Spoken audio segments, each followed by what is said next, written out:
Odisha plus खबर ही माँ तारिणी मंदिर में 14तम वार्षिक उत्सव अनुष्ठित।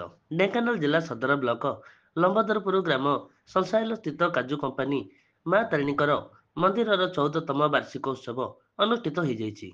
आज ज्येष्ठ मास शुक्ल पंचमी तिथि 31/5/2025 शनिवार दिन कलश यात्रा अधिवास सूर्य पूजा मंडल पूजा महामंत्र जप और ब्राह्मण मानक द्वारा माँ विभिन्न रीतिनीतिर सहित होम यज्ञ पूजा पाठ सहित पूजक और कर्ता श्रीजुक्त प्रशांत कुमार साहू एवं कर्ती श्रीमती अवंती साहू माँ तारिणी पूजा कार्य उपस्थित रही माँ कृपा लाभ करथिले।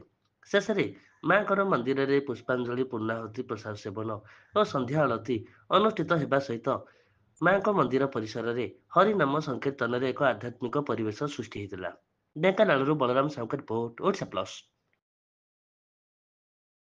मो ना हूँ प्रभाकर पत्री ऑल ओडिशा काजू एसोसिएशन प्रेसिडेंट।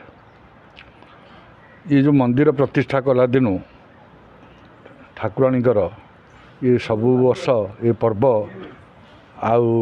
आमर प्रशांत पालन करी आसुछि, जोटा कि बहुत खुशीर कथा। गोटा धर्मानुष्ठान आ समस्त मंगल पाई से मध्य कामना करी कार्य करी आसुछि।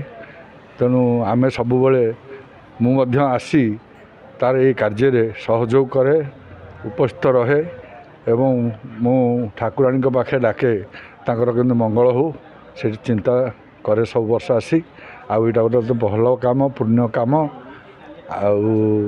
तेणु ठाकुराणी तार मंगल करंतु एति कामना करमर 11 मसीह आरंभ हो मंदिर प्रतिष्ठा दिवस से दिनटा मन रखापी प्रत वर्ष शीतलषष्ठी शिव विवाह पंचमी तिथि आम ये उत्सवटा पालन कर गंगर बखर बागजरूप गमना माँ गंधार राग प्रियं माँ गंगोर रूपा घट घट तरवा माँ पातु माँ देवी दुर्गे माँ तारिणी देवी नमो नमः। स्नान सुनावेश ठाकुर आलती ठाकुर सकाल धूप पूजापूजी सरी ठाकुर आमर घट कलश यात्रा आनादी घट पूजा तापर कराउछि ठाकुर उपचार पूजा हेले हबो।